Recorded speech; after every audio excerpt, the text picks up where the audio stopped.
वहाँ पे 3-4 बच्चे थे बड़े बड़े, तो वहाँ पे ऊपर ब्रिज का लेके जाके मारे और पीछे दबा के मारे। कैसे मारे?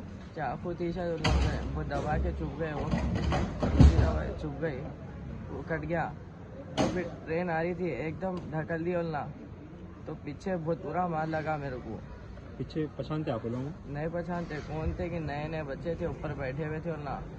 मारने की वजह कुछ आप लोग को आपको पहले कुछ झगड़ा वगैरह पूरों में से वो गलीज आ रही थी, पूरे पीले के थे ना, एकदम ढकल दिए हवा से। मैं एकदम क्या हुआ, कांटियों में आके गिर गया मैं।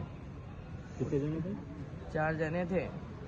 पहले कभी देखे आप लोगों को? नहीं देखा मैं। क्या नाम है आपका? मोहम्मद फैजान यूसुफ। क्या उम्र है आपकी? 17 साल। अच्छा, एग्जैक्ट कहाँ हुआ ये?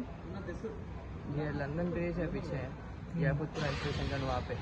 अच्छा, मुझे किसी को नहीं पहचानते आप हमलावर में से? नहीं किसको भी नहीं पहचानते। पहले कुछ लड़ाई वगैरह कुछ भी नहीं हुई थी? नहीं इन लोगों का मकसद क्या था? कुछ बोल रहे थे, कर रहे थे क्या मारते वक्त? कुछ भी नहीं ना, पीले के थे ना। पैसे वैसे खींचने की कोशिश वगैरह कुछ करी? हाँ जेबा देखे ना, कुछ भी नहीं थे पैसे मेरे कने ना, मारे। फोन वोन छीने क्या आपका? नहीं।